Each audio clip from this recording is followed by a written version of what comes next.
vous avez la possibilité aussi d'exporter votre dessin en format DWF ou en format PDF. Si on regarde ici dans l'onglet Sortie, Exporter, nous retrouvons ici trois formats, PDF, DWF et DWFX. Le WFX étant une évolution du format DWF. Avant d'exporter, je veux choisir qu'est-ce que je veux faire étendu aux fenêtres. Je vais choisir fenêtre ici. Spécifier les coins opposés, d'accord. Je vais choisir ma fenêtre ici. Exporter la zone en PDF. Je vais aller dans le bureau, dessin 6.pdf, enregistrer. Si je retourne ici dans mon bureau, j'ai un dessin 6.pdf que je vais pouvoir ouvrir. J'ai exporté ici.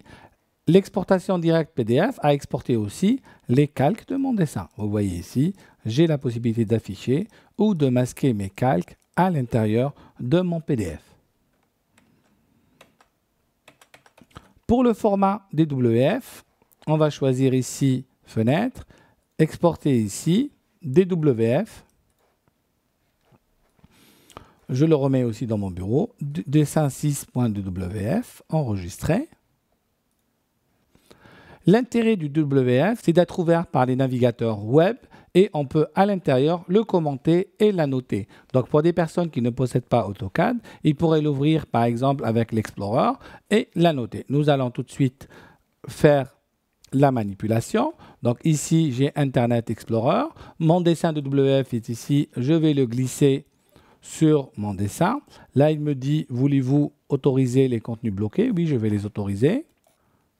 Et comme le player de WF est installé, j'ai ici mon dessin avec mon zoom étendu ici pour pouvoir voir mes loupes. Là, je suis dans le début. Annotation et mesure.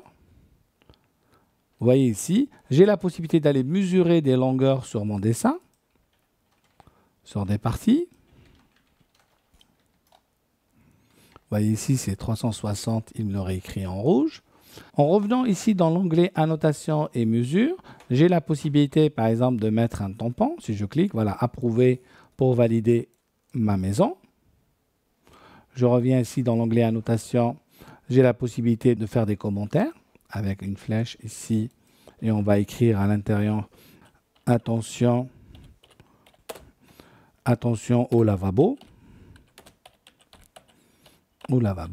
etc. On va agrandir la bulle pour que le texte soit plus lisible.